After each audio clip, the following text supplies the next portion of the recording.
so we are getting into Blockly.games. We are learning the fundamental aspects of general coding. Blockly.games is a good resource to help you understand how coding works. Now, Blockly itself is a process, and it's not actually a coding language. This particular process uses JavaScript as the coding language. We may get into some of that in a moment, but for now, it's important just to understand that the coding process purely is a putting together a puzzle. So if you've ever had the opportunity to put together a puzzle, then you should be able to work with this program without too much issue. And if you're brand new to puzzles, you should still be able to navigate this process without too much problem.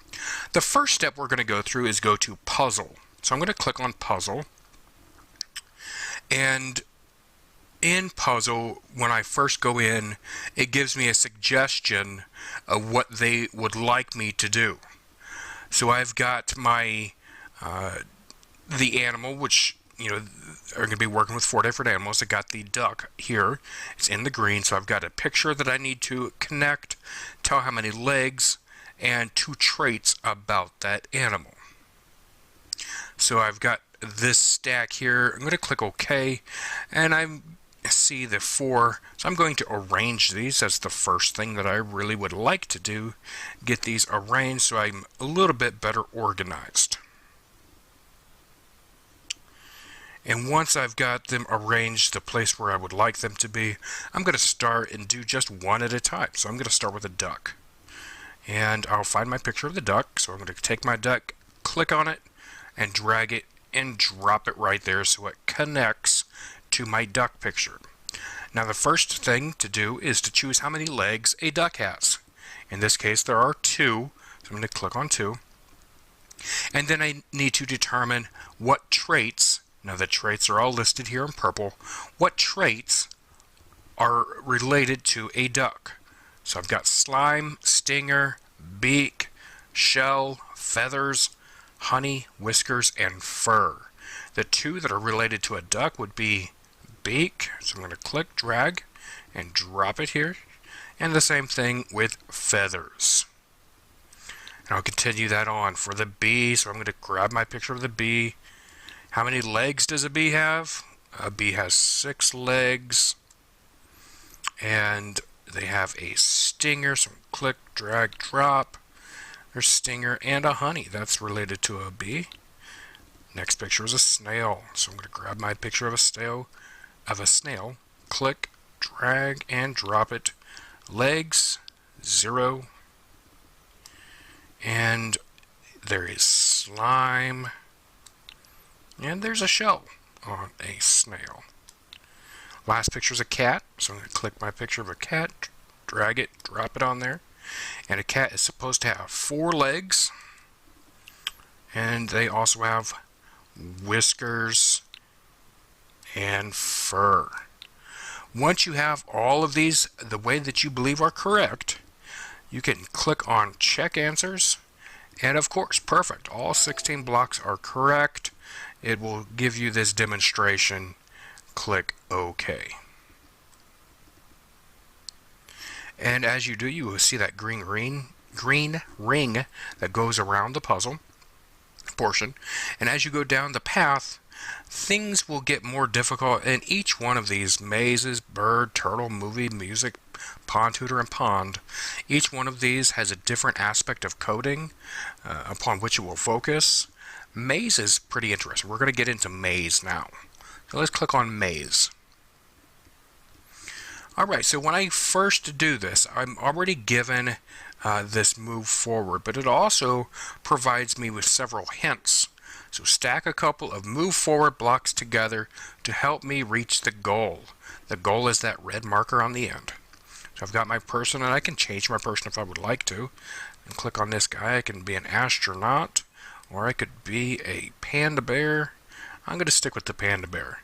So right now I've just got move forward, and I'm going to run that just to see what happens. So click run, and it moves forward one spot. I think I'm going to move back to my person. It's a little easier to see. So one more time, run forward. And you can see that since I only have one move forward on the screen, my little guy only moves forward one place. And he's not at my red marker yet, so I'm going to click on move forward and drag it and drop it. When I do, it links to the second move, the first and second move forwards link together. Let me click reset and run. And it does work. And you'll notice here that you solve this level with 2 lines of JavaScript. And it gives you that JavaScript that you could have written in order to solve this puzzle. Click OK to go on to level 2. Alright, so we see we've got the process to move forward, turn left, move forward, turn right, and then move forward. Alright, so we're going to have to put all of those on there. So we got to move forward. I click move forward, and what happens? I just move forward once. So I'm going to take another turn left. Then I'll want to move forward one more time. So each time that I move something to the screen, it is a step that my guy is completing. So I've got right now 3 steps that he's completing. The move forward, the turn left is another step, and then another move forward is a step. So click reset and run, and you can see that he moves partially way through the maze. I'll need to have him turn to the right, and then he'll move forward one last time in order to reach his end destination. Reset and run. There it is. We got it. And we have our code as well. Click OK. Now this gives you a little bit different steps to use.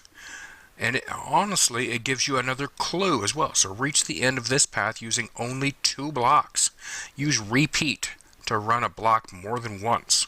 And this is your repeat function. It's a loop. I'm going to move it out here. What happens when I just run it like this? That's it, nothing. But I want to move forward. I want to repeat that process of moving forward several times.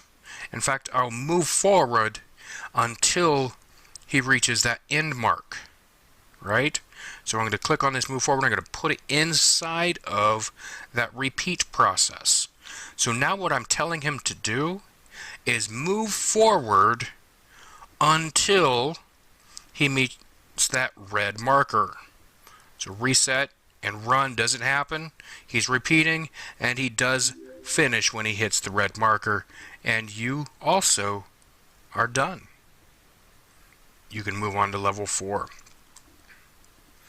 Now you can see that you've got some more processes here, and it does build up until levels 9 and 10 are quite difficult. Honestly, it took me a while to get done with level 10. But if you focus on it, you may be able to get there. I strongly encourage you to just go as far as you can. I'm going to go back to the home screen. And you'll see again my puzzle is complete and my maze is part of the way complete. You have different options such as bird and turtle. I'm going to click on turtle. It says create a program that draws a square. Click OK. So on my turtle, I'm going to say move forward by 100 spaces. So it's pixels. Pixels is what it is. So move forward by 100 pixels. Let me see if I run that program, what happens. And it does, right? So that turtle, what they call this little circle right here, they call that a turtle. And that turtle is moving forward, kind of like what we just did with the man. Instead, it's 100 pixels and it's a circle. But what I want him to do is not just turn forward. I want him to do other things. So I'm going to click on this turtle. And I can see that I've got to move forward. I've also got to turn right. I'm going to take that and I'm going to drag that up out of there. I can turn right at a 90-degree angle. And it gives me different angles that I could use. Remember, from geometry, 90 degrees is a right angle, so you would turn immediately right. I could also click on right and make it go left instead, or go right. Totally up to you how you want it to look. So let's see what happens here. So we're going to run this program, and if you saw, I'm going to slow that down so you can see it a little bit more. So he does run program. Oh, that's still too fast. All the way down. Reset, run again. Still quite fast. But as he does that, he moves forward right off the bat, and then he slowly turns that arrow to face the new direction you told him to face. So what I could do is add another move forward at the bottom, and maybe he would move forward once again. Alright, see, he's going exactly step by step how I want him to turn. What about this loop section? Let's look at loops. Remember a second ago when we were talking about the repeat process? That's what loops are. So on this case, I can tell them how many times I want the loop to occur. Now, this time he can occur four times. So think about that. How many times does he need to move forward and turn right? So let's count that. 1 move forward, 1 turn right. 1 move forward, 1 turn right. 1 move forward, 1 turn right. 1 move forward, 1 turn right. That was 4 times. So 1, 2, 3, 4. I don't need my extra move forward in here, so I'm going to take it and throw it in the trash can.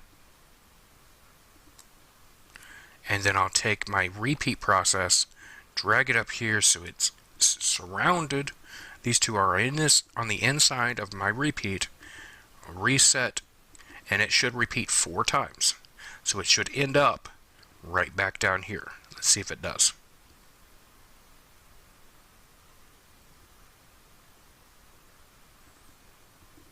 Great, it does. And it also gives you the congratulations. You can go on to the next step. Click cancel. Now, if you wanted to speed it up, you totally can. I'm going to speed that up and make it go extra super fast. So reset and run, all the way done. That quick. Click OK. It gets more advanced, and it requires you to think a little bit more about your geometry. So right now it keeps that same process that I was using before. Let's just see. 1, 2, 3, 4, 5. So I need 5 move forwards and 5 turns. It's not a 90-degree angle anymore, so what other options do I have? Let's say maybe it's a 72. See if I run that and see what happens.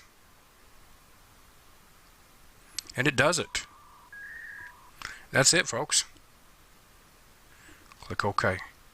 I'm going to go back to my game screen now. Go back to game screen. I encourage you to work through as many of these as possible. Okay. There will be directions in Canvas, what exactly is required of you, but you can play around with any of these that you would like. The turtle is a good one, maze is a good one, and I will also encourage music. Those are all the same. So let's go to music real quickly. So in music, we're to compose the first 4 notes of Friar Jacques. So we've got the music here, so I'm going to move that just slightly. Music. So I've got my option to play, so I'm going to put it inside. And the first one is this note, C4, and that's C4. Okay, so I'm going to click run. And it does play. If I had my volume up, you would be able to see that it does play. So there's another note. In fact, there's 3 more notes. So we're going to take 3 more notes and put it inside of the play button. So a total of 4 inside of my play. So I've got a C4, I've got a D4, so I'm going to change this one to a D4. It's right there, D4. The next one is E4, so I'm going to change this to an E4. So if you don't quite see it on the scale, you can also see just the letters and numbers there in the code itself. The last one is a C4. And that's what I've got. So I'm going to reset and run that. And it plays it exactly as it was written. Great job. I'm going to click OK. And I'm going to go back to, I'm going to close out of this, go back to your games. Alright, so you have lots of options here. If you wanted to explore some of these, I encourage you to check your Canvas page so you know exactly what to